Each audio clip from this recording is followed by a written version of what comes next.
Buenos días, estimados compañeros. Vamos a dar comienzo a la sesión del día de hoy. Hoy continuaremos, trabajando con lo que es la parte económica y monetaria de la Unión Europea. Trabajaremos un poco con esos aspectos. Más o menos conoceremos qué tipo de políticas, ¿no? Son las que se desarrollan. Además de que trabajaremos con lo que es la parte del Banco Central Europeo.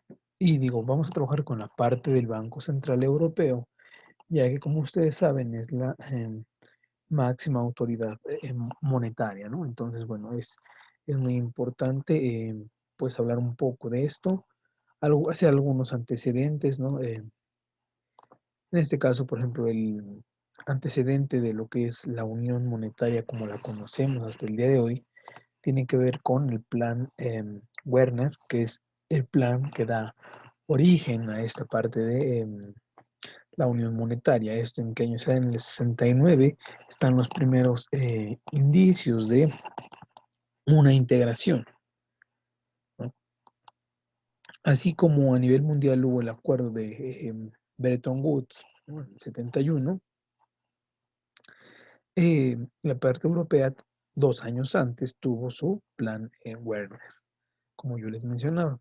Este, obviamente abarcó varios aspectos, por ejemplo, las tasas de cambio en un determinado nivel, eh, la, bueno, Estados Unidos en este caso suspendió la que es la convertibilidad del dólar, ¿no?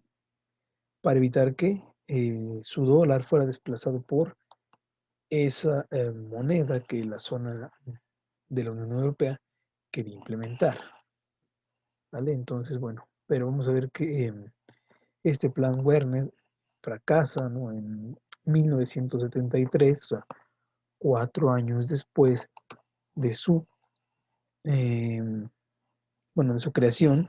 Vamos a ver que 4 años después falla, ¿no? Bueno, propiamente lo que es el sistema monetario europeo se lanza en el año 1979. Vamos a ver que también 1979 es cuando el sistema monetario europeo sale a la luz, ¿no? Con un mecanismo en tipos de cambio en un porcentaje promedio de 2,25%. Vamos a mencionar, vamos aquí a hacer un poco de historia de todo esto que estoy diciendo. eh, Hubo monedas como lo es la peseta española que se incorpora en 1989 y en 1990 nace la libra esterlina. La libra esterlina que nosotros ya conocemos, que es la moneda de Reino Unido, ¿no? Las libras, libra esterlina. Entonces, bueno, esta nace en 1990. Recuerden, la libra tiene 31 años en circulación. Ujú. Bueno, ¿cuál fue el principal problema del sistema monetario europeo? Fue el libre comercio con la libre movilidad de capitales, ¿no? Y entonces los gobiernos tuvieron que elegir entre tipos de cambio fijos y la soberanía monetaria nacional. Era una de las dos cosas que había que elegir, ¿no? Tenías ahí la dicotomía, tipos de cambio fijos, es decir, que el tipo, o más bien que la cantidad de dólares que se diera por mis monedas fuera estable, o sea, fuera el mismo, no variara, o la otra era la soberanía monetaria nacional.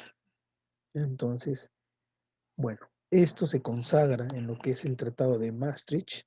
Ahí es donde nosotros podemos ver el objetivo de la unión monetaria. Ujú.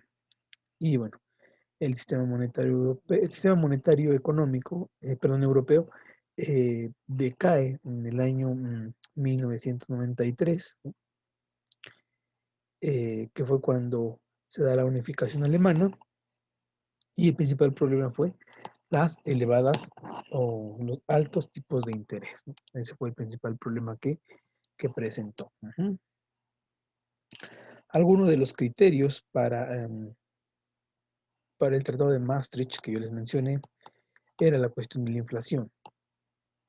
La inflación preveía que no podía ser superior al 1,5% de la media con los tres países con mayor estabilidad, es decir, se elegían a los tres mejores países, ¿no? O los que tuvieran unas finanzas más sanas, cuestiones monetarias más sanas, a estos tres, el promedio de estos tres, de ese número que era el promedio, no podía subir el 1.5% más de eso.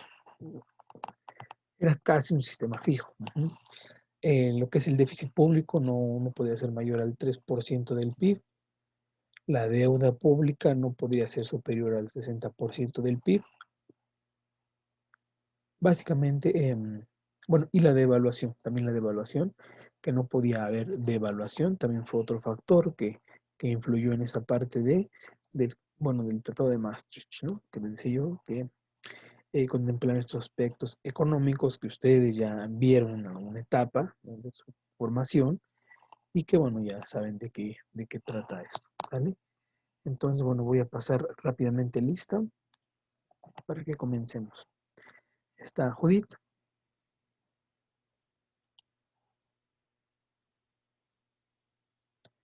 Ábalos Varela. Presente. Gracias, compañero. Alba.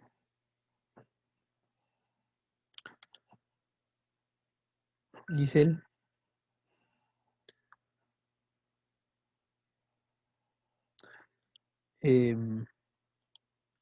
Karime.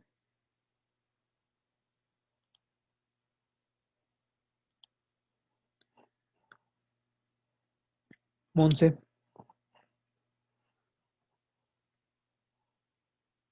Nayeli. León. Cerón. Presente. Gracias. Wendy. Presente. Gracias, Wendy. Martínez Reyes. Presente. Gracias. Villaseñor. Presente. Gracias, compañero. Miranda. Presente. Muy bien. Pedraza. Presente. Muy bien. Nancy.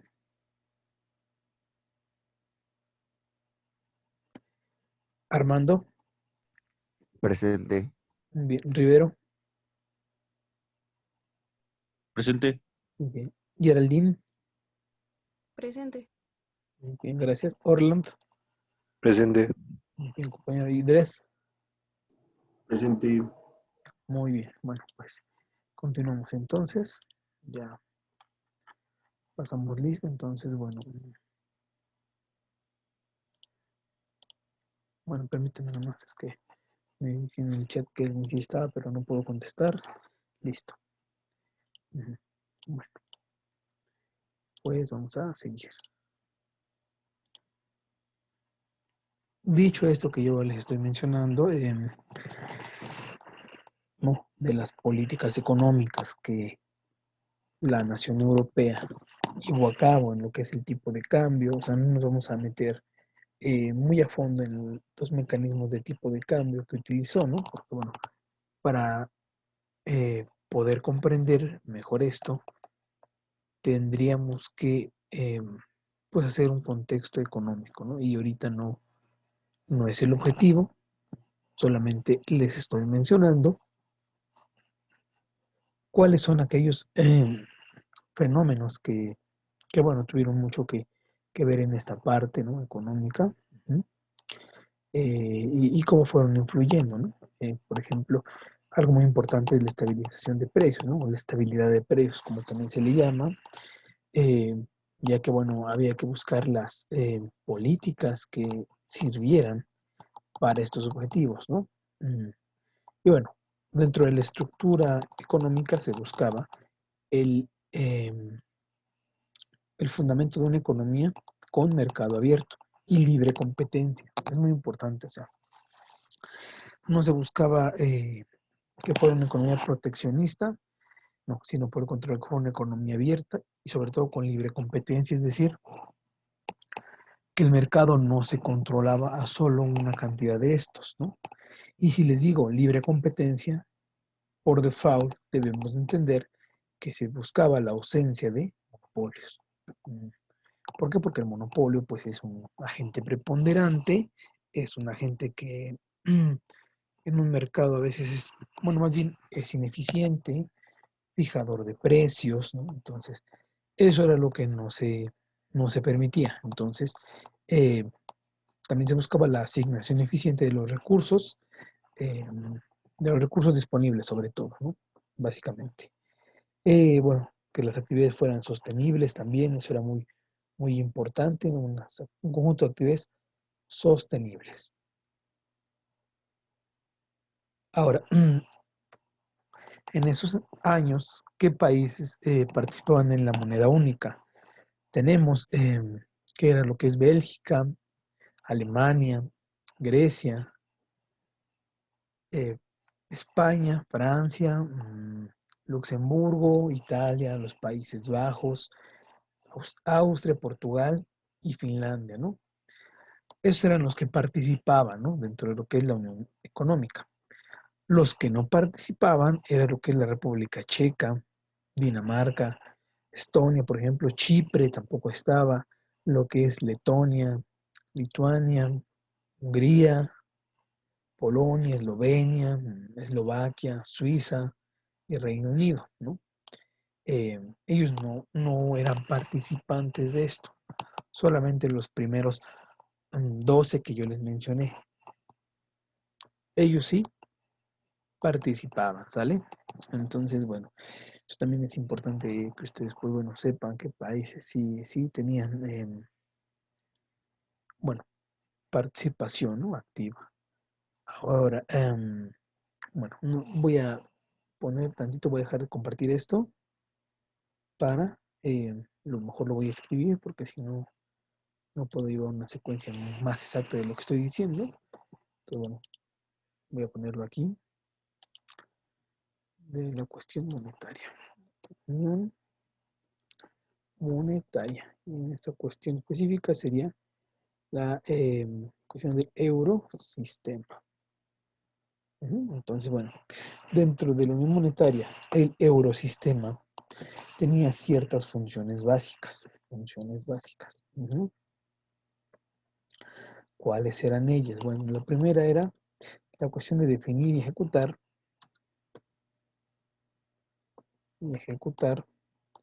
la política monetaria.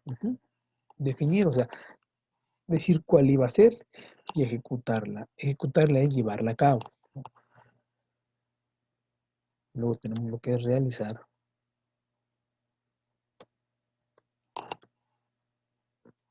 operaciones de cambio de divisas.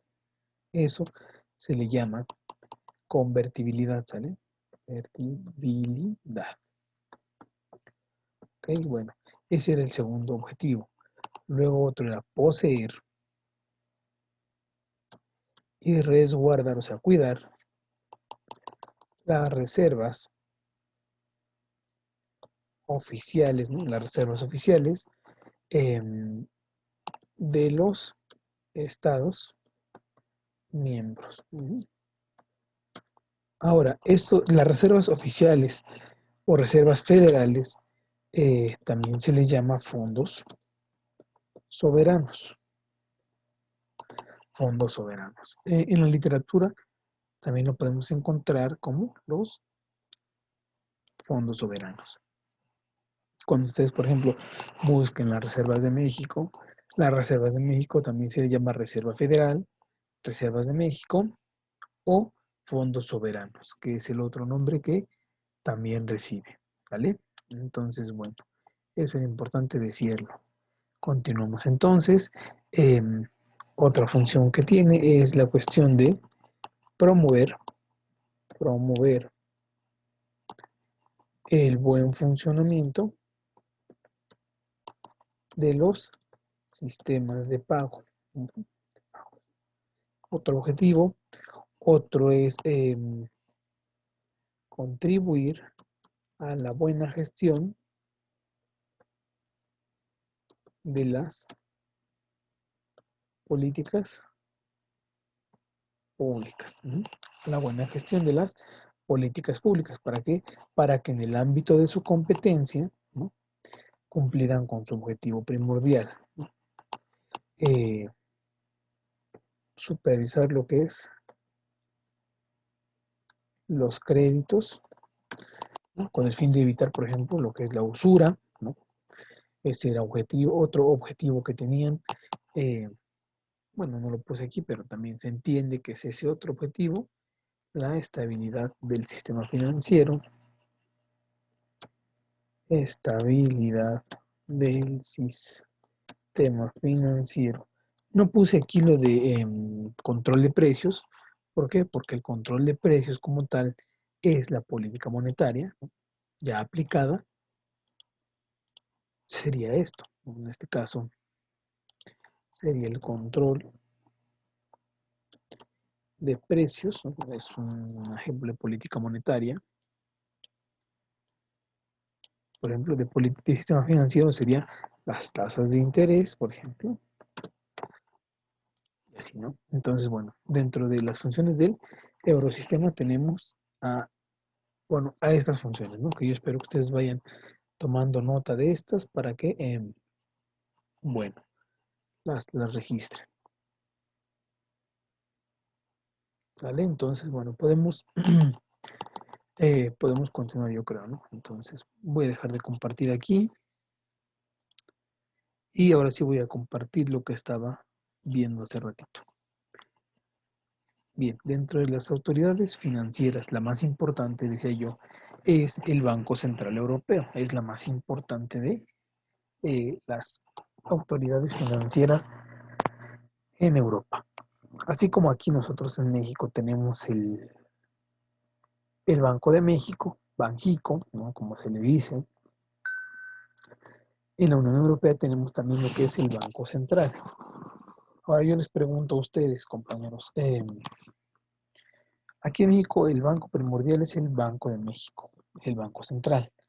En Estados Unidos, ¿cuál es el Banco Central de Estados Unidos o cómo se llama? Por ejemplo, el Banco Central de Estados Unidos, ¿cuál es su nombre? El Bank of America, ¿no? Exactamente, Banco of America es su banco, muy bien, compañero, es su banco central de Europa. Y así cada país tiene su banco primordial, o es del banco de donde regula todas las políticas que se van a llevar a cabo, ¿no? Y es el banco matriz. Ya todos los demás tienen que girar en torno a él, ¿vale? Entonces, bueno, es importante que ustedes lo vayan teniendo claro en mente, ¿no? Para que sepan de qué estamos hablando. Ok, entonces, bueno, estas son las instalaciones del Banco Central Europeo. Este edificio que está aquí, Banco Central Europeo, ¿no? Para que ustedes lo vayan ubicando, ¿no? Lo conozcan. Ahora, bueno, vamos a ver que este banco tiene cierta independencia. Aquí vemos el índice de independencia del Banco Central. Index es índice. Entonces, bueno, tenemos average inflation. ¿Qué significa esto de average inflation? Por un lado tenemos el índice de independencia del Banco Central. ¿Y esto qué es average inflation? ¿Qué significa esta palabra? Bueno, estas dos palabras, ¿qué término me dan a conocer?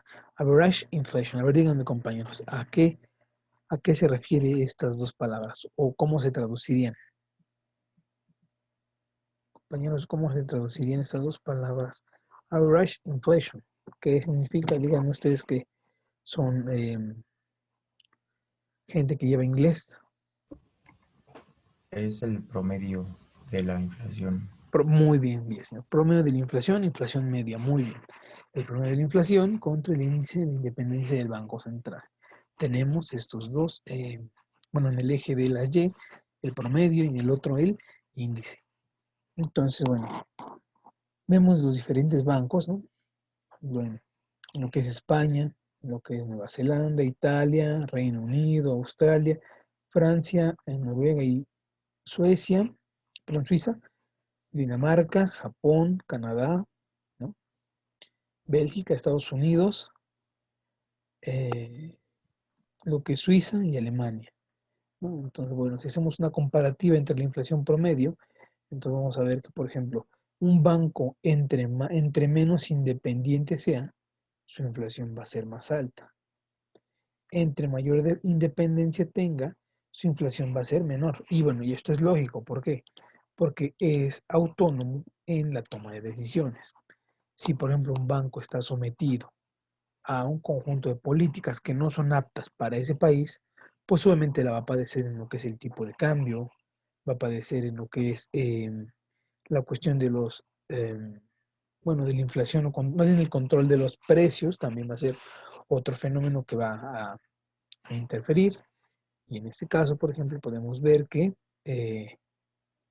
países como los que están aquí al centro, lo que es Canadá, Japón, Francia, Noruega, ¿no? Ellos tienen un índice promedio de 2.5 y una inflación de entre 4 y 5%, ¿vale? Estos, como Alemania, que son los que dirigen las políticas, ¿no? Y que vamos a ver que, por ejemplo, el Banco Central Europeo, ¿dónde se ubica? En Alemania. Por lo tanto, se puede decir que Alemania es quien lo dirige, quien lo coordina, tiene unas tasas de inflación muy por debajo de países como Nueva Zelanda o simplemente España, por ejemplo. España, podemos ver que España tiene una independencia relativamente pues, baja, ¿no? Pero su inflación es por encima del promedio. La inflación es casi llegando al 9%. Vamos a pensar en 8.5%. ¿Sale? Entonces, bueno, seguimos. Vamos a ver que en este caso el Banco Central Europeo es el banco más independiente del mundo. La independencia, ¿en dónde se garantiza? Bueno, en los tratados. Si ustedes revisan lo que son los tratados, vamos a poder encontrar que todos contemplan lo que es la parte de la cuestión monetaria, ¿no? Política financiera. Vamos a ver que esto también se toma en cuenta.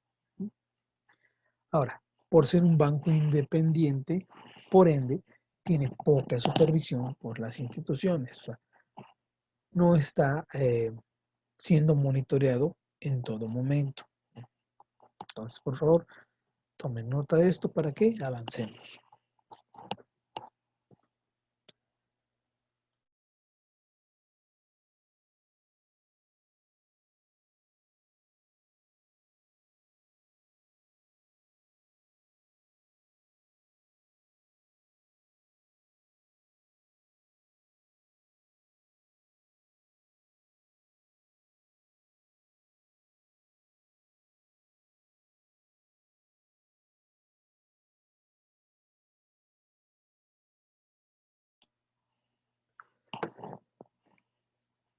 Bueno, pues entonces seguimos. Ahora, bueno, vamos a ver que una convergencia de las preferencias sobre cómo la independencia es la mejor manera de mantener baja la inflación y conseguir un crecimiento estable, lo que veíamos justamente en la gráfica, lo que propicia una alta independencia, ¿no? Que nos va a garantizar una baja inflación.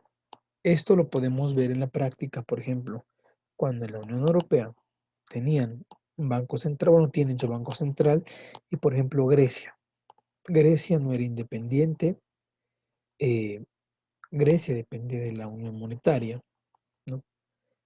Entonces, ¿eso qué propició en Grecia? Bueno, que hubiera crisis, que no pudieran seguir las políticas que dictaba el Banco Central Europeo, ¿no? Por ejemplo, eran aquellas cosas en las que no podía Grecia sostener ese paso y que propició, bueno, que su inflación se disparara, que hubiera desempleo, que hubiera crisis, ¿no? A tal grado de que, de realmente, dos cosas. Primero, salvarlos con fondos, con recursos, ¿no? La segunda era que si era tanto lo que se le estaba destinando, o por ejemplo, visto de otra manera, sería que si tú metes un peso y te rescatan con 20 centavos, es aceptable, es 1 a 5. Pero si tú metes un peso y para que te salven tienen que sacar 1.50, pues solamente ahí está un déficit. Entonces, cuando eso pasa es cuando se toma en cuenta si es prudente rescatar o mejor pedirle que se retire de la Unión Europea. ¿Por qué? Porque se está volviendo tan incosteable su sustento que mejor se opta por esa decisión. Ahora, en una configuración política heterogénea promueve la delegación a un órgano independiente para asegurar que no domina uno y garantizar compromisos creíbles, ¿no? O sea, que diferentes organismos evalúen la política y asegurar que no haya pues algún objetivo o tendencia de una de las dos y garantizar compromisos que sean creíbles y sobre todo alcanzables, ¿no? Que es lo más importante. Porque a veces podemos tener una buena idea, un buen compromiso, pero a veces no es viable ni factible. Entonces, copien y continuemos.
Bueno, seguimos entonces, compañeros. Ya espero que hayan copiado esa parte. Entonces, bueno, vamos a continuar.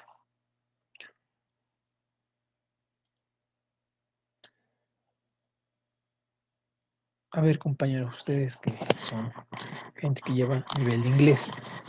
En el eje de las X y de las Y tenemos independencia. En la parte de abajo que es accountability. ¿Qué significa, compañeros, esta palabra? A ver, díganme, traducido en español, ¿qué es?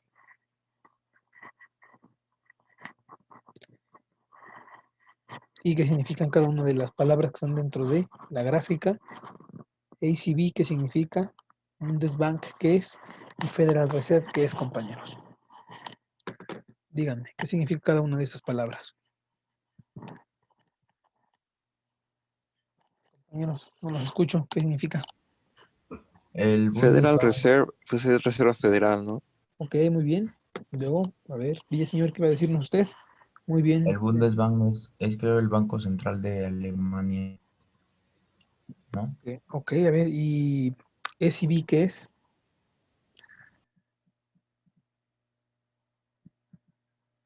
Compañeros, díganme, ¿y SEB qué significa? Accountability, ¿qué es?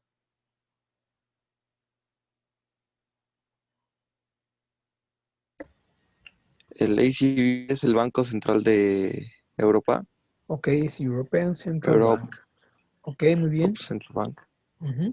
Bundesbank nos dijo Villaseñor que era el de Alemania, correcto. Y entonces, Federal Reserve, ¿qué es? La Reserva Federal de Estados Unidos, muy bien. Y el banco Bundesbank es el Banco Federal de Alemania, ¿no? Ok, este se crea después de la unificación de Alemania. El nombre correcto es Deutsche Bank, Bundesbank, ¿no? Deutsche es un prefijo alemán que ya conocemos de sobra. Y ahora la palabra que está en el eje de las X, ¿qué significa? Es la responsabilidad, o sea, los bancos son la responsabilidad. Accountability, ¿es eso? Responsabilidad, compañero y señor. Según yo, sí. Sí, muy bien, ¿no? De acuerdo, sí, eso es responsabilidad. Muy bien, entonces tenemos responsabilidad e independencia. Independencia y responsabilidad. Entonces, vamos a ver que el Banco Central Europeo es altamente independiente, pero su responsabilidad es menor. Pasa lo mismo que el Bundesbank. Obviamente, ¿por qué es la misma responsabilidad? Porque yo les decía que el Banco Central Europeo, ¿en dónde está? ¿Dónde está el Banco Central Europeo? ¿En qué país les dije que estaba? ¿Dónde les dije que estaba el Banco Central Europeo? ¿Está en? Alemania. Entonces, pues el nivel de responsabilidad es el mismo. De independencia no, ¿por qué? Porque el Banco Central Europeo domina a todos los países o estados miembros de él. Y el Bundesbank son políticas exclusivas de Alemania. Entonces, por eso la independencia es menor, la responsabilidad es la misma. En el caso de la Reserva Federal de Estados Unidos, tenemos una independencia por debajo del promedio, pero una responsabilidad más alta, ¿no? Porque controla otro tipo de fondos. Entonces, bueno, esto es importante que ustedes lo tengan claro, lo tengan presente.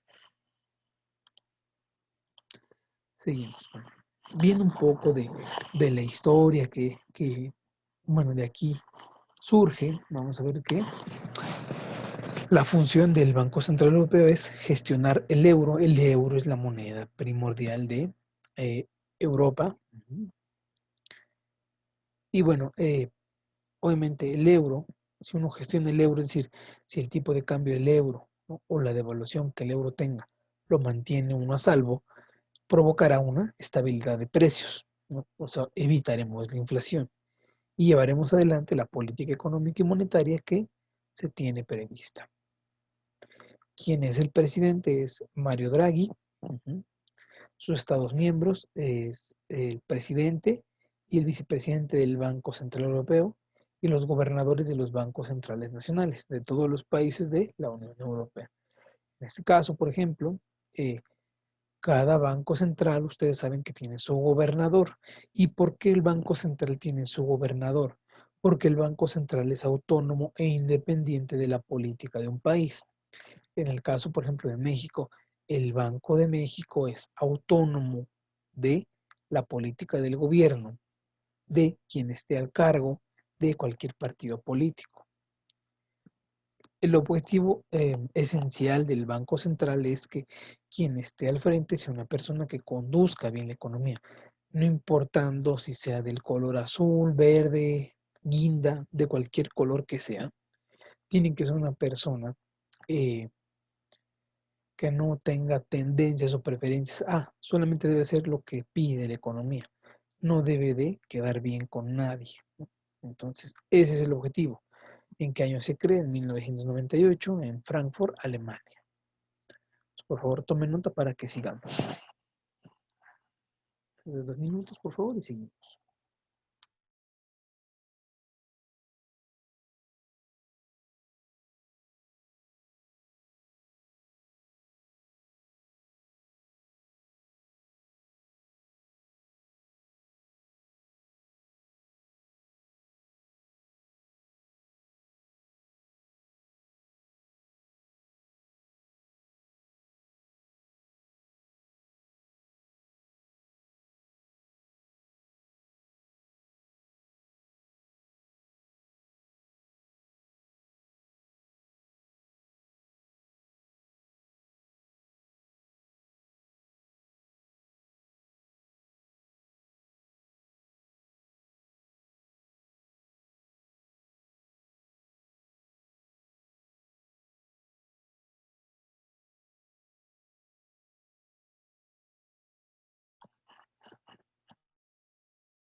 Bueno, seguimos, compañeros, entonces.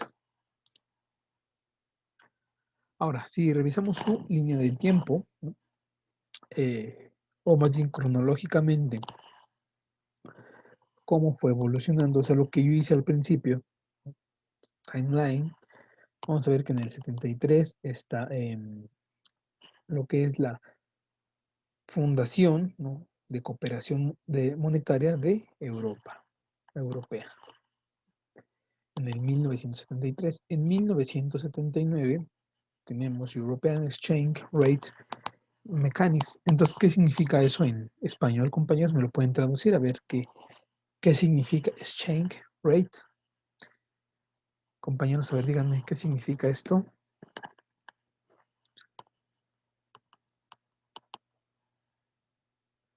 Compañeros. Es el mecanismo de cambio y el rate, no me acuerdo qué significaba, pero Tasa. la tasa. Ok, muy bien, mecanismo de intercambio, de tasas e intercambio de Europa, muy bien, Villaseñor. En el 79, en el 91 es la Unión Monetaria y Económica, en el 94 es el Instituto Europeo Monetario, en el 98 es el Banco Central Europeo, que formalmente reemplazó a lo que era al Instituto Monetario Europeo el 1 de junio de 1998. Ahora, en 1999 dice The Euro formally launched. ¿Qué significa eso, compañeros? A ver, díganme. ¿Qué significa formally launched? Compañeros, díganme qué significa eso.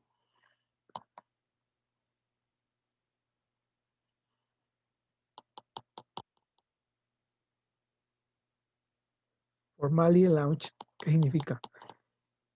O sea, el euro como lo conocemos, ¿no? Formalizar la moneda que es el euro. Eso es verdad. Muy bien. Y ahora en 2009 dice de ECB, que el Banco Central Europeo, formalmente reconocido como una institución de la zona euro en el Tratado de Lisboa. Entonces, eso significa en 2009. ¿Vale? Entonces, bueno, tomen nota, por favor, de esta línea del tiempo. Es muy interesante que ustedes conozcan cómo fue evolucionando esta institución, que es de las más importantes a nivel internacional.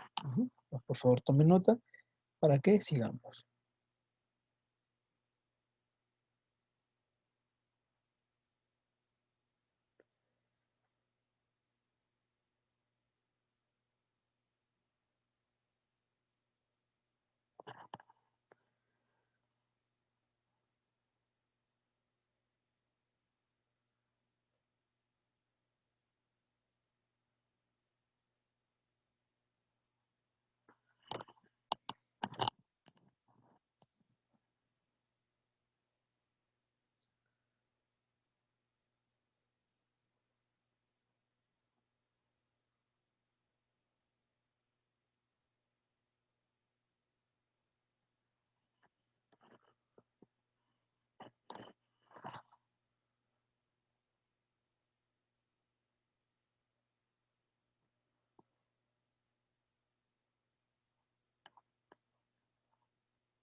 Un minuto más y seguimos.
Bueno, seguimos entonces.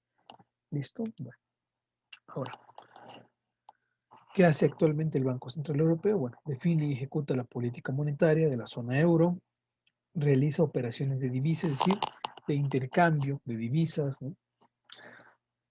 Por ejemplo, si tú quieres euros y llevas dólares, puedes acudir al Banco Central, así como tú vas al Banco de México a, por ejemplo, cambiar tus, no sé, dólares por pesos.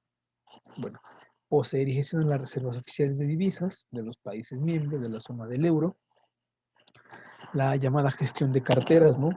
Que es lo que cada quien tiene dentro de las reservas, así también se le llama, cuando un país tiene una cantidad de reservas y otro tiene otra cantidad y así se dice que cada uno tiene su cartera. Y bueno, obviamente promover el buen funcionamiento de los sistemas de pago. Tome nota, por favor, para que sigamos.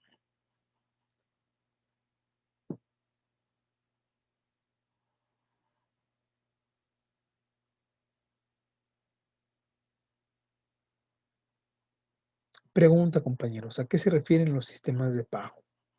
Cuando dice promover un buen funcionamiento de los sistemas de pago, ¿a qué se refiere?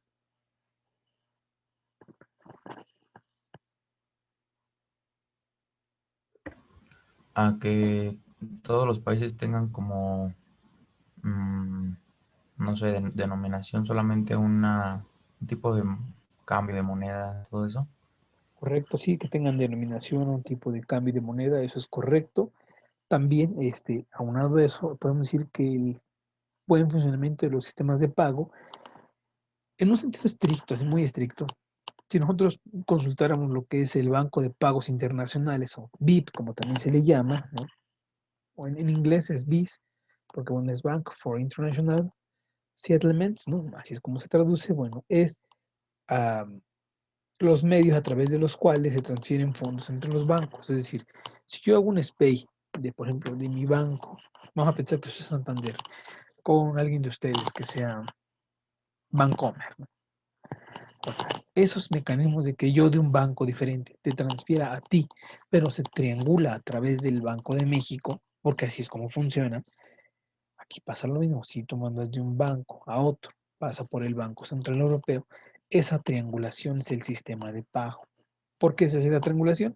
Porque se verifica que en efecto hayan esos fondos, que la operación sea limpia, ¿no? Y que, bueno, pase, ¿no? Obviamente se verifica muy rápidamente que el dinero no provenga de actividades ilícitas. Y como, bueno, se verifica muy rápido, se transfiere. ¿Sale? Entonces, por favor, tomen nota y seguimos. Bueno, creo que ya. Vamos un minuto más para que puedan tomar nota y continuar.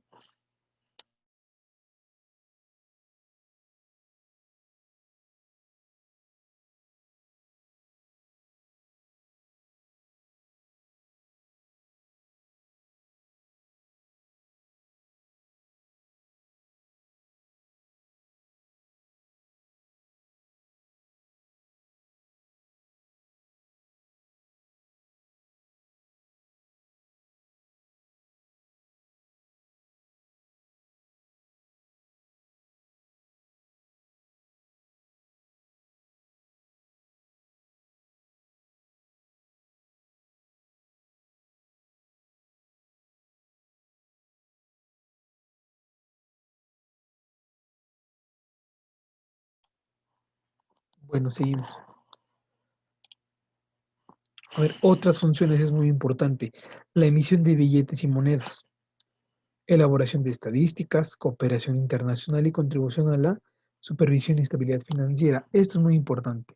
Emisión de billetes y monedas. En cualquier país, la única autoridad encargada de emitir billetes y monedas con denominación y curso legal son los bancos centrales, compañeros. Acuérdense de eso. En México, por ejemplo, los billetes y las monedas de curso legal, o sea, las que son, por decirlo así, que no son falsas, por ejemplo, ¿quién es la autoridad encargada de hacerlas? Es el Banco de México. Nadie más puede hacer monedas y billetes, ¿no? Es un delito.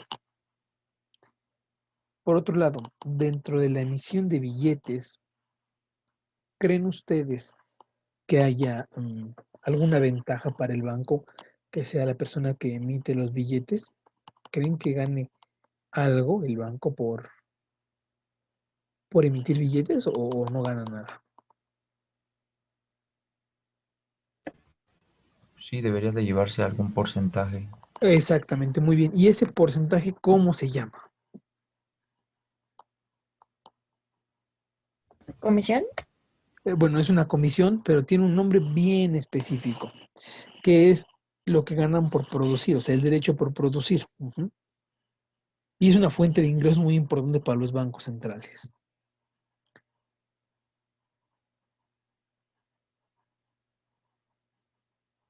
¿Cuál es el nombre correcto? No, no, no, nunca lo han escuchado. Compañeros, a ver, díganme. Creo que no, profe, así como el nombre específico, no. No, muy bien. Bueno, el nombre que ustedes van a investigar, porque se queda de tarea esto, mañana me lo van a decir. No, bueno, no, el jueves más bien me lo van a decir. Es el concepto de señoreaje. Señoreaje es la palabra. ¿Y qué es el señoreaje? Bueno, pues ustedes me lo van a decir, me lo van a explicar mejor, ¿no? Yo nada más les digo que el señoreaje es lo que gana un banco por producir los billetes. Pero ustedes lo van a buscar y nos van a explicar qué significa el señoreaje. ¿Estamos de acuerdo? Esa es la palabra correcta, señoreaje. Elaboración de estadísticas. Yo me imagino que ustedes muchas veces han buscado bases de datos y han encontrado, por ejemplo, en el caso de México, por ejemplo, del Banco de México, información, cifras, estadísticas, todo esto. Ahora, en la parte de cooperación internacional, pues es obvio que pues sí tiene participación. ¿Por qué? Porque acuérdense que la cuestión financiera está contemplada dentro de una cosa que yo mencioné hace rato, que se llama ¿cómo? Compañeros, que se llama ¿cómo? Tratados, ¿verdad? Dentro de los tratados. Muy bien. Entonces, acuérdense, los tratados es un nivel jerárquico igual que el de una constitución. Están al mismo nivel. Y por último tenemos la contribución a la supervisión y estabilidad financiera, pues sí, obviamente son de sus funciones primordiales, compañeros. Entonces, por favor, tomen nota de estas funciones que son sumamente importantes y escriban la palabra que van a investigar de tarea.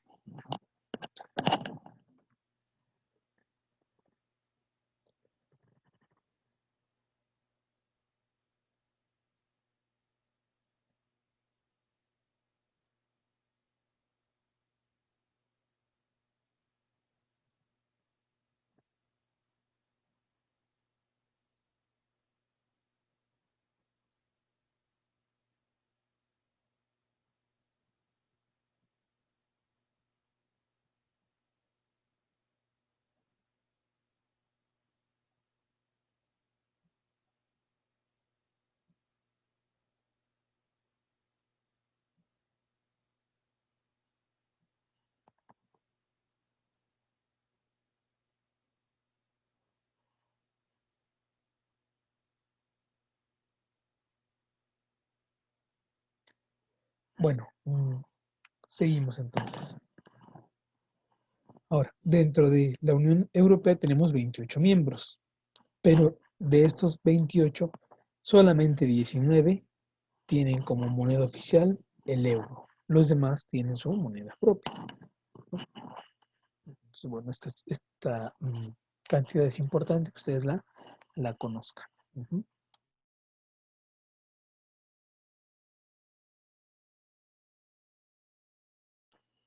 Seguimos. Ahora, ¿cómo se organiza o se compone lo que es el Banco Central Europeo? Es decir, si vamos a conocer cómo está organizado, pues bueno, aquí es importante mencionar, ¿no?, que el Banco Central Europeo tiene como autoridad máxima el presidente del Banco Central Europeo, que es el que representa al banco en sus reuniones de alto nivel de la Unión Europea y en reuniones internacionales. Ahora, vamos a ver que este cuenta con 3 órganos rectores, o sea, Abajo del presidente hay 3 órganos con la misma jerarquía, que es el Consejo de Gobierno, Comité Ejecutivo y Consejo General. El Consejo de Gobierno es el principal órgano decisorio, o sea que toma decisiones. Está formado por el Comité Ejecutivo y los gobernadores de los bancos centrales de la eurozona. Tenemos al Comité Ejecutivo, que es la gestión diaria, y quienes lo integran el presidente y vicepresidente y otros 4 miembros nombrados por los dirigentes de los países de la zona del euro por un mandato de 8 años. Y en el Consejo General vamos a ver que su función es consultiva y de coordinación. Lo integra el presidente y vicepresidente, los gobernadores de todos los países de la Unión Europea. Todos los países. Bueno, tomen nota de esto, compañeros, y seguimos avanzando.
Bueno, seguimos entonces. Ahora, si vemos el organigrama, vamos a ver que está el sistema de bancos centrales europeos.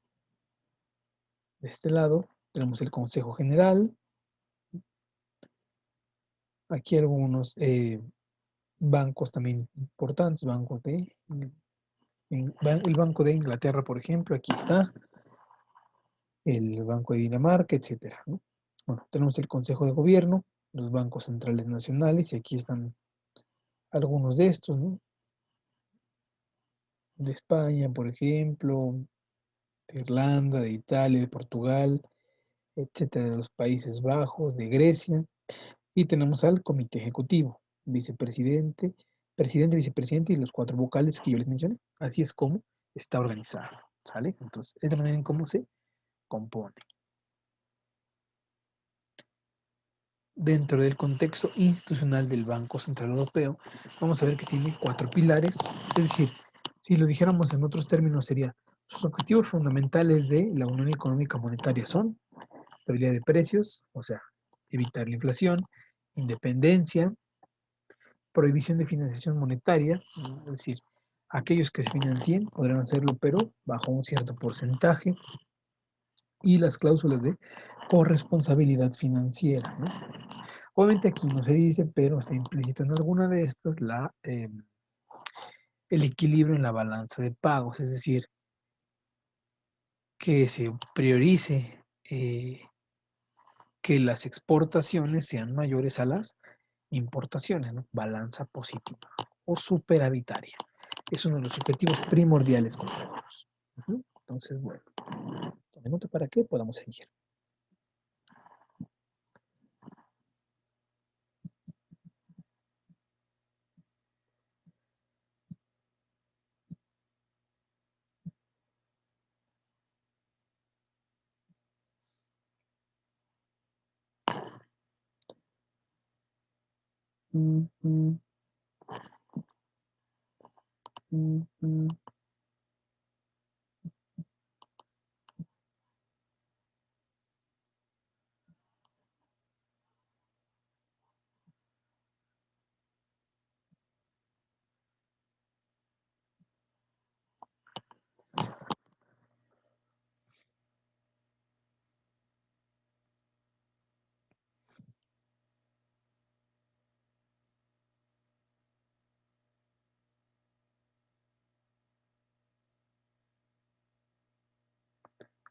Bueno, seguimos entonces, compañeros. Vamos a avanzar. Ahora, si viéramos el total de empleados que trabajan en cada uno de estos bancos, es lo que les digo. Bueno, no se los mencioné, pero se los voy a decir. El Banco Central Europeo tiene 2.344 empleados. Banco de Alemania, 9.636. El Banco de Francia, 12.000. Banca de Italia, 7.100. De los Países Bajos, 1.600. Y de España, 2.724. Pregunta, compañeros. ¿Suena lógico esta distribución o no?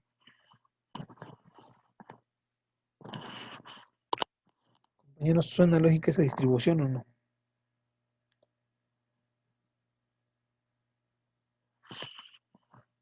Compañeros, ¿suena lógico esa distribución Yo o no? creo que en el de Alemania debería de haber un poco más, ¿no? Porque De es Alemania, el central. de que es el central, ok, de Alemania un poco más. Y de los demás, ¿cómo los ve Villaseñor? Mm,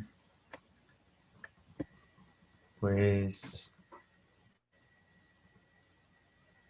pues sí tienen un buen número, solamente que como son países que conforman todo esto de los bancos europeos, yo creo que sí Ujú. tienen un número pues adecuado, pienso yo. O No sea, sé. sí está, es proporcional, por ejemplo, lo que tiene cada uno, por ejemplo. ¿El Banco de Francia no se le aceptan muchos o es una cantidad buena? Bueno, así como proporcional, pues no, como ya vemos aquí en Francia, Ujú. no se compara con nada en el de, es Holanda, ¿no? El de Netherlands, Exactamente, el de Netherlands es Holanda, por ejemplo, 1.600. pues ahí no hay mucha congruencia. No hay mucha congruencia, ¿verdad? En efecto. Sí, no son muy, por decirlo así, muy lógicas las cantidades, pero sí, nosotros pues sí es más o menos proporcional. Muy bien, compañero. Excelente. Bueno, seguimos entonces.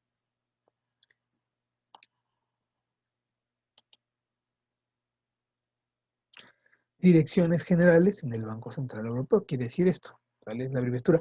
Cuando ustedes quieran abreviar dirección general o direcciones generales, lo pueden abreviar así. Deje apóstrofe S. Bueno, vamos a ver que tiene su parte de administración y personal, servicios legales, sistemas de información, estadística, operaciones, economía, investigación, relaciones internacionales y el de sistemas de pago.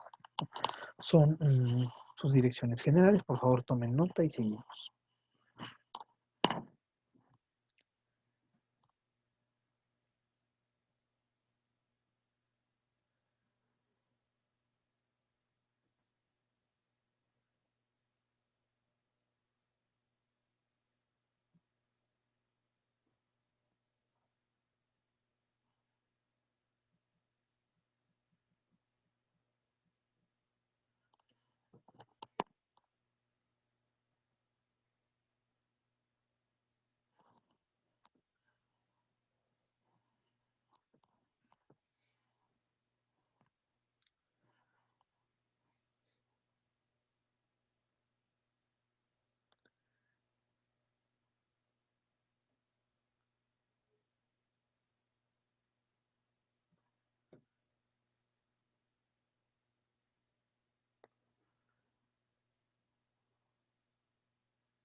Bueno, pues seguimos entonces.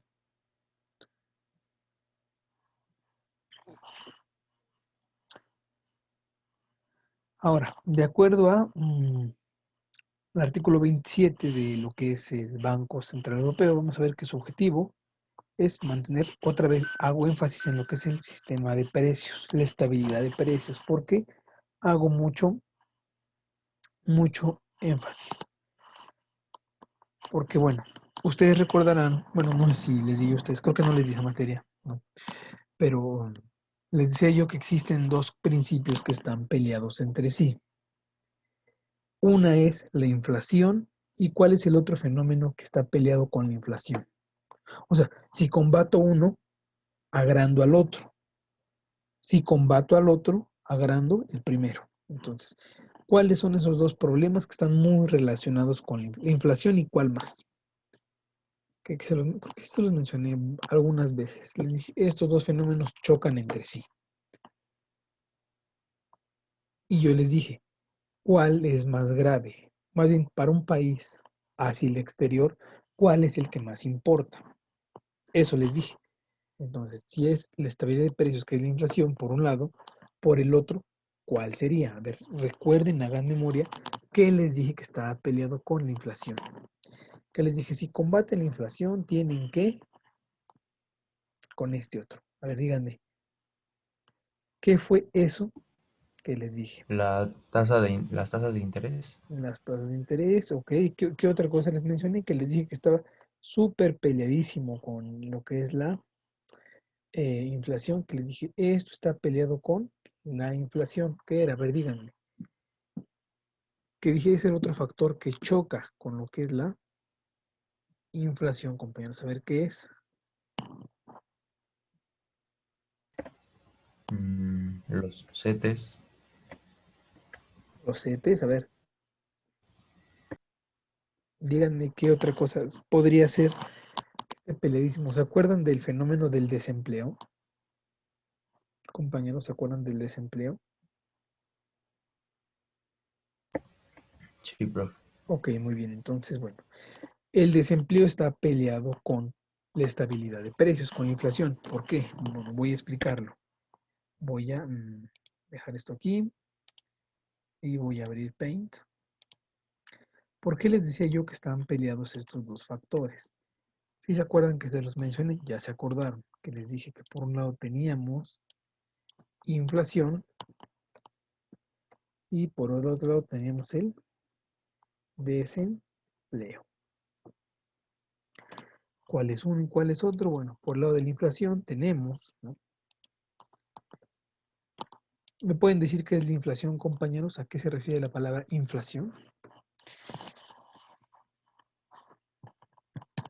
Compañeros, necesito que participen un poco más, que se involucren a ver a qué se refiere la palabra participación. La palabra inflación, perdón. ¿A qué se refiere? Díganme, compañeros. A la elevación de costos. De elevación de precios, muy bien. Es el aumento sostenido y generalizado. Y generalizado de los niveles de precios. Y ahora, ¿qué es el desempleo? ¿Qué es el desempleo, compañeros?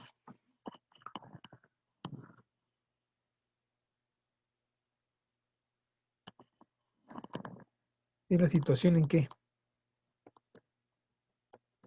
En que se encuentra quién? Una persona que teniendo edad, capacidad y deseo, no puede conseguir un puesto de trabajo. Eso es una inflación y eso es el desempleo. A ver, ahora díganme, ¿cómo podríamos detener la inflación?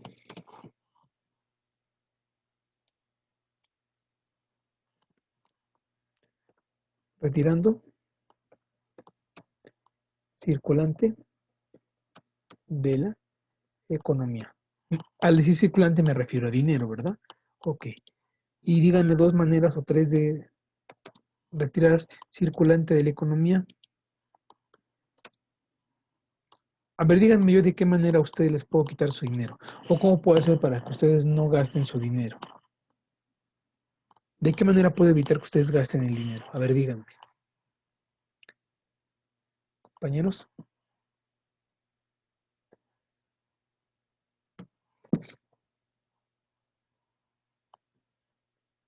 Compañeros, ¿sí me están escuchando?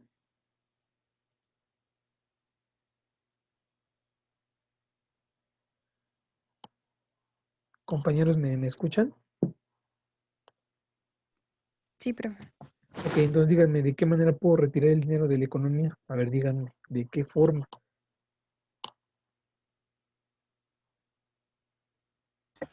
Pues la primera es a todas esas personas como usted para que no haya esa situación, pues subiendo los precios.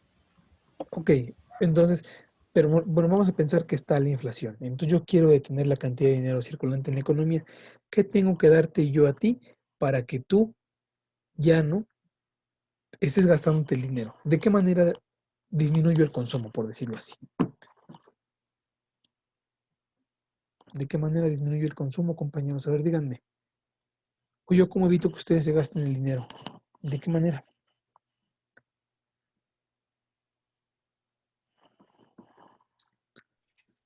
Piensen como economistas, compañeros. Ustedes son gente de comercio a punto de egresar.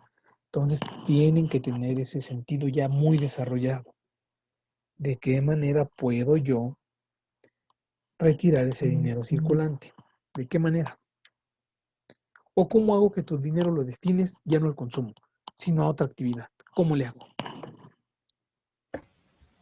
Digamos que creando otro tipo de necesidades. Creando otro tipo de necesidades, Invirtiéndolo. invirtiéndole, a ver, invirtiéndole. Y para que tú inviertas, ¿qué tengo que hacer?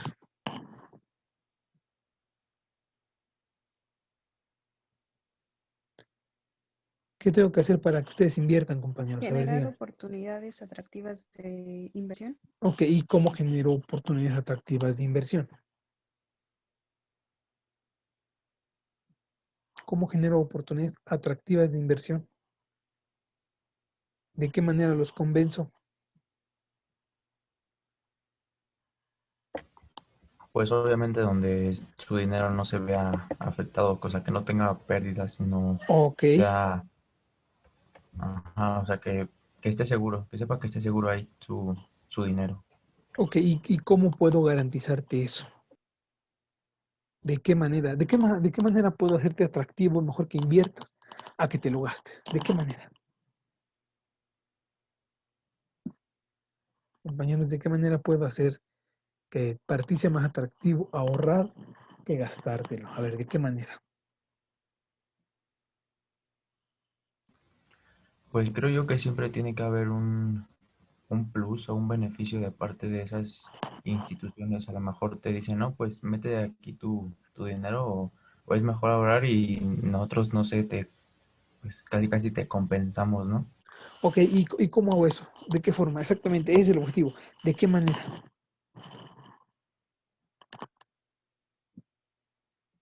¿De qué manera hago eso yo? ¿Cómo logro eso? Para compensarte eso, qué tengo que incrementar?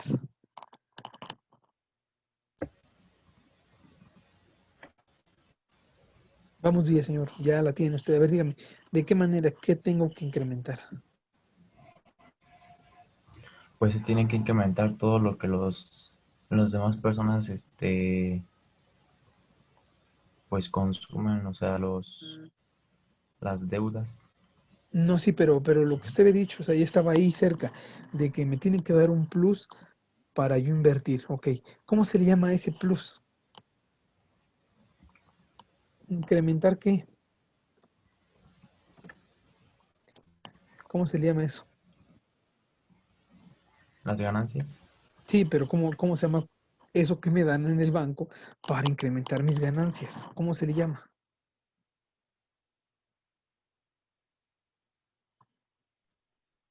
¿Se refiere a las tasas? Exactamente. Incrementar muy bien la tasa de interés. Si a ustedes, por meter una cantidad, en vez de que les paguen el 5% de cada 1,000 pesos, yo les pago el 10%, logro que sea más atractivo para ustedes invertir que gastártelo. O sea, por ejemplo, si quieres comprar hoy algo, pero el precio del producto cuesta determinada cantidad, pero ¿qué pasa si yo te digo, compra eso y bueno, a lo mejor vas a llenar una necesidad que es lo que estás buscando. Pero ¿qué pasa si yo te digo, oye, mejor yo te pago esta cantidad y no gastes? Y es una cantidad atractiva, mejor lo vas a invertir que a gastar. ¿Estamos de acuerdo? Entonces, una manera es incrementar la tasa de interés y de esa manera retiro circulante de la economía. Ahora, ¿cuál es la segunda manera que yo puedo retirar dinero de la economía? ¿Cuál es la segunda manera, compañeros? Y es ahí donde se relaciona con el desempleo. ¿De qué otra manera puedo retirar dinero de la economía? Una es que te diga que lo guardes en un banco o en un proyecto. La otra manera, ¿cuál es? O sea, ¿de qué otra manera evito que tú tengas dinero para gastar? Si una es incrementar la tasa para que tu dinero lo destines a otra cosa. ¿Cuál es la segunda forma de yo retirarte ese dinero? ¿Cuál sería?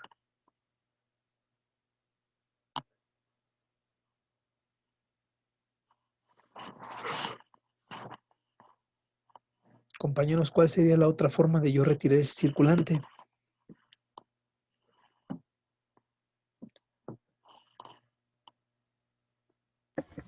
Profe, es que está de acuerdo que si una persona está en condiciones de desempleo, no va a tener los recursos para Ok, tener, exacto. pues, Entonces, ok, eso es correcto. Entonces, ¿cómo lo escribiría yo aquí? Incrementando qué? este, ¿El número de los qué? intereses, No, el número de lo que usted dijo, ¿de qué? el número de desempleados. De desempleados. Ok, el número de desempleados. A ver, si yo incremento el número de desempleados, va a haber obviamente menos dinero en la economía. Si todo mundo estuviera empleado, habría mucho dinero y ese mucho dinero provocaría inflación. Entonces, o combato la inflación, ¿no?, a través de estos dos mecanismos, o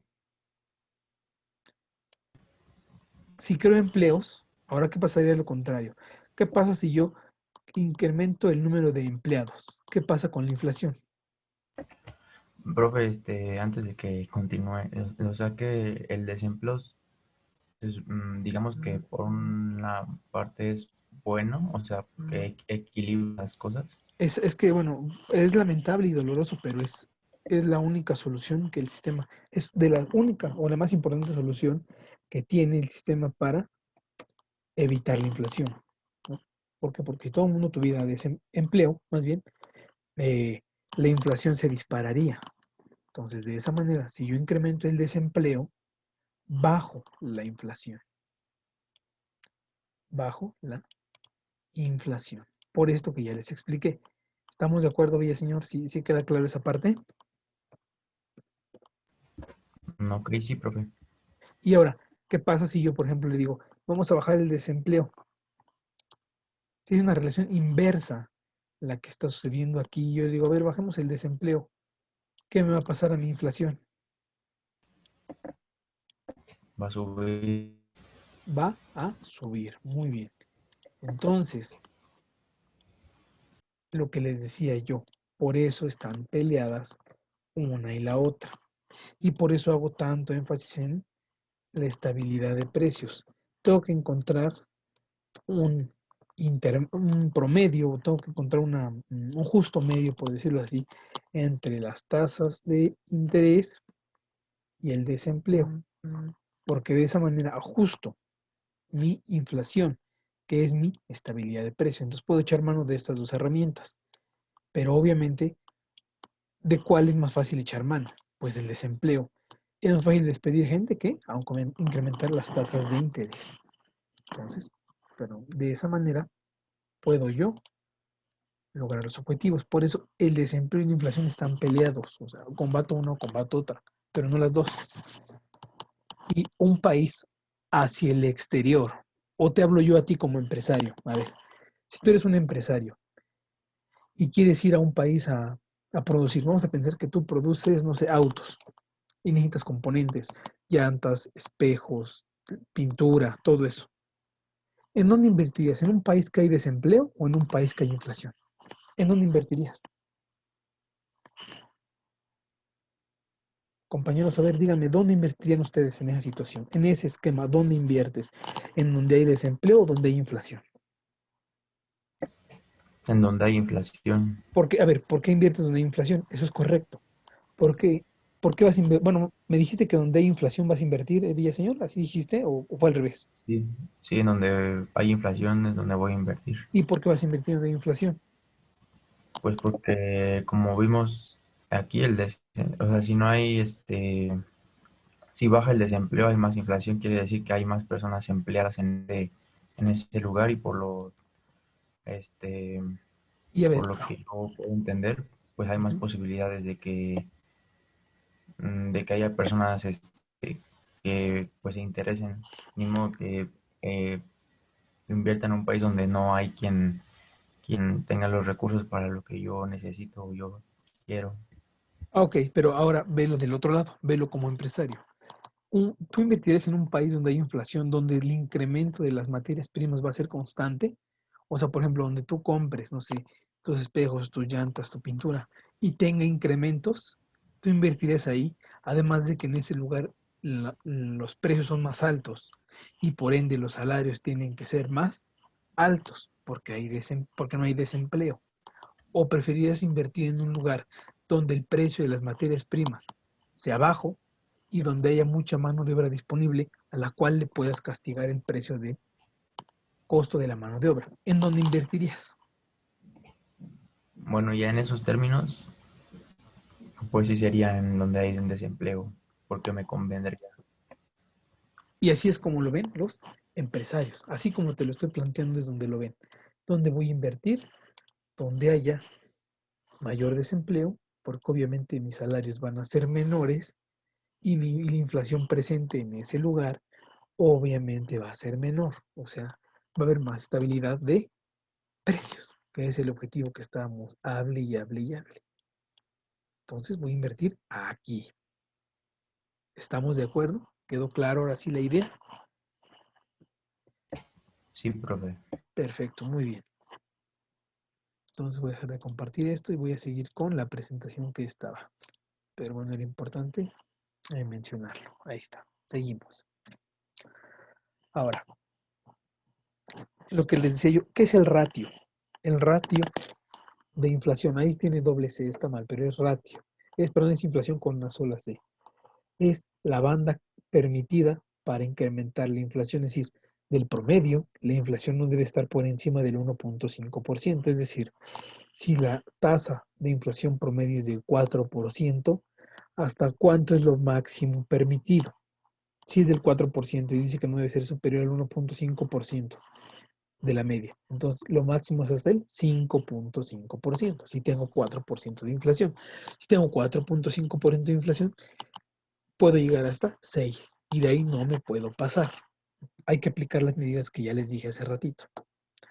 El tipo de interés en el largo plazo no debe ser superior al 2% por encima de la media.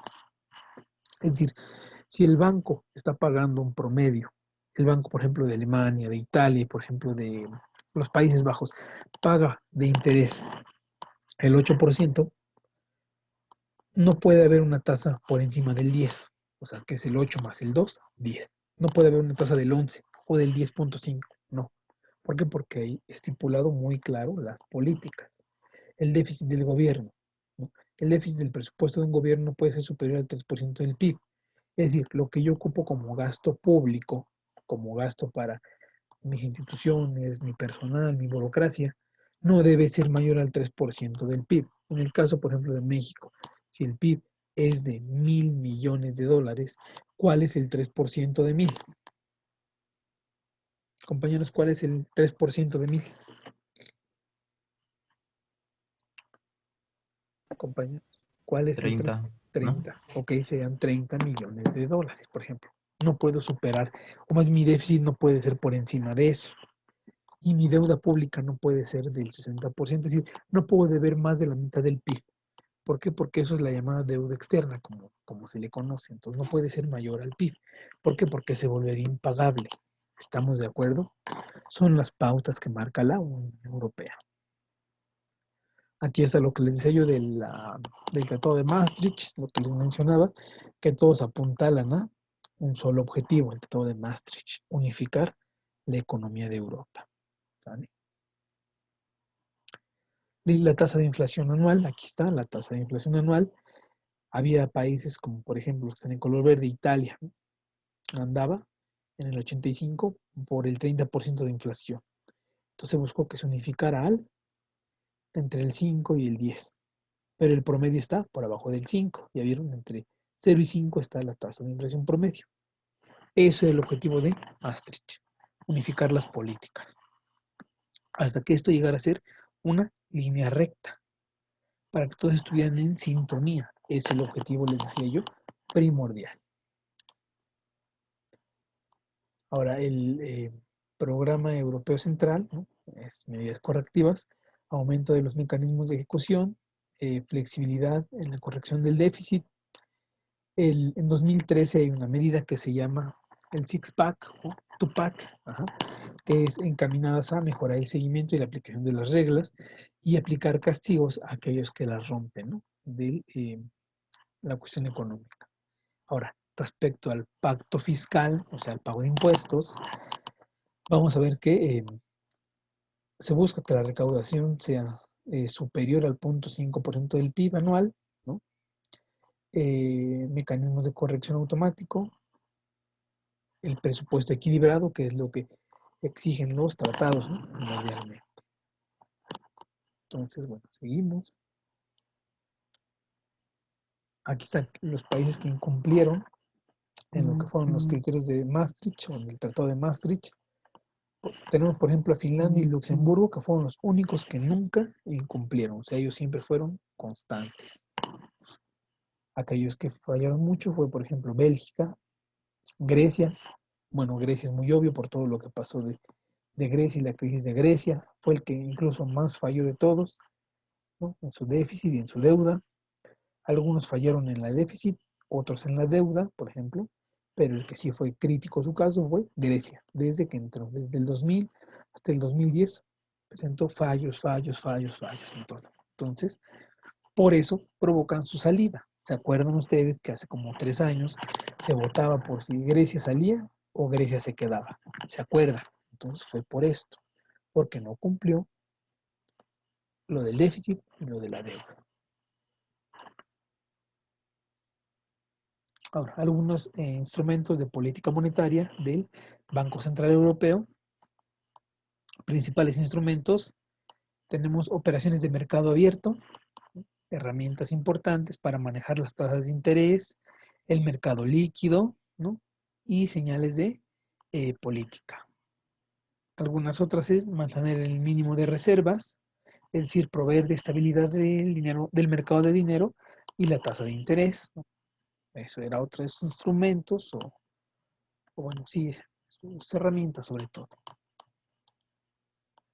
Ahora, el PEC, que es el Pacto de Estabilidad y Crecimiento, que en marzo de 2005 se llega a un acuerdo donde se busca una mayor consolidación presupuestaria en los buenos tiempos, más flexibilidad a la hora de reducir el déficit en los malos tiempos, mayor atención para recortar el déficit público, mayor margen de maniobra para que los estados realicen reformas estructurales. ¿Y cuáles son los objetivos de estos cambios? Mejorar la gobernanza, fortalecer las políticas preventivas y mejorar la implementación de las correctivas. Recuerden, una cosa es prevenir y otra cosa es corregir. Prevenir es antes de que pase, lo evito. Corregir es una vez que tengo el problema, lo erradico, ¿no? O lo disminuyo, ¿no? Lo aminoro, por decirlo así, lo aminoro. Bueno, ahora, respecto a lo que es en un primer nivel la unión económica y en otro la unión monetaria, vamos a ver que en unión económica hay que coordinar las políticas económicas, un procedimiento de supervisión multilateral, es decir, desde diferentes dependencias, evaluar un fenómeno, restringir la política presupuestaria, lo que era déficit de deuda, impacto de estabilidad. Obviamente estabilidad con crecimiento. En la parte de la unión monetaria tenemos articulación de la política monetaria y de la política cambiaria común. Acuérdense, política monetaria contempla lo que es la política del tipo de cambio. Entonces, bueno, la estructura del sistema europeo de bancos centrales, objetivos generales de las políticas, mecanismos de transmisión de la política monetaria, Banco Central, la Reserva Federal, es decir, crecimiento e inflación frente a la política monetaria. Es decir, si voy a aumentar la cantidad de dinero en circulación, voy a prever que viene una inflación, ¿cómo me anticipo esa inflación? Entonces, son algunos de los instrumentos que se toman en cuenta en este sentido. Entonces, bueno, si no hay otra cosa, compañeros, creo que por la hora podríamos finalizar hasta aquí. Creo que avanzamos bien en buen tiempo y creo que, pues, algún comentario que quieran hacer, compañeros, algún aportación. Bueno, es importante que ustedes repasen lo que aquí estamos mencionando, compañeros. ¿Por qué? Porque, bueno, como ustedes se van a dar cuenta, todo va de la mano con todo. O sea, a veces pensamos que bueno, ¿y eso para qué me sirve, no? ¿Y eso para qué me lo dice el maestro? No sé qué quiere el maestro, por qué me está dice y dice que ponga atención en esto. Bueno, es que todo va de la mano, todo está relacionado, compañeros. Y para mí es muy importante que, bueno, ustedes encuentren esa correlación. En el caso de uno, cuando los alumnos encuentran esas relaciones que yo les estuve pidiendo hace ratito y que les dije que deben de pensar como economistas, o sea, ya son gente que ya tiene las herramientas, ya lo ha visto, entonces hay que pensar de esa forma, como economistas. Entonces, si uno piensa así, va a encontrar, obviamente, las respuestas, ¿no? Así como yo se los estaba planteando, que les dije, a ver, ¿qué pasa en este sentido? ¿Qué pasa si yo muevo acá? ¿Qué pasa allá enfrente? O así. Es lo que ustedes deben de ir haciendo. Esos ejercicios de correlación. Si hago esto yo, o sea, no lo ven solamente así como en el efecto a corto plazo. A veces tiene implicaciones a mayor nivel. Entonces hay que estar consciente que muevo aquí que me afecte allá, ¿no? O que hago allá que me pudo haber prevenido esto a lo que llegué. Y es lo que se busca. ¿Estamos de acuerdo hasta aquí con esto?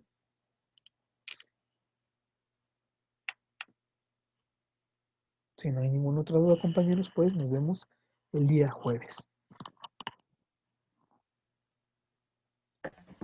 Gracias, Gracias, profe. profe. Adiós. Gracias, compañeros. Hasta luego, que estén muy bien. Gracias, profe. Gracias, Hasta hasta luego. luego. Gracias.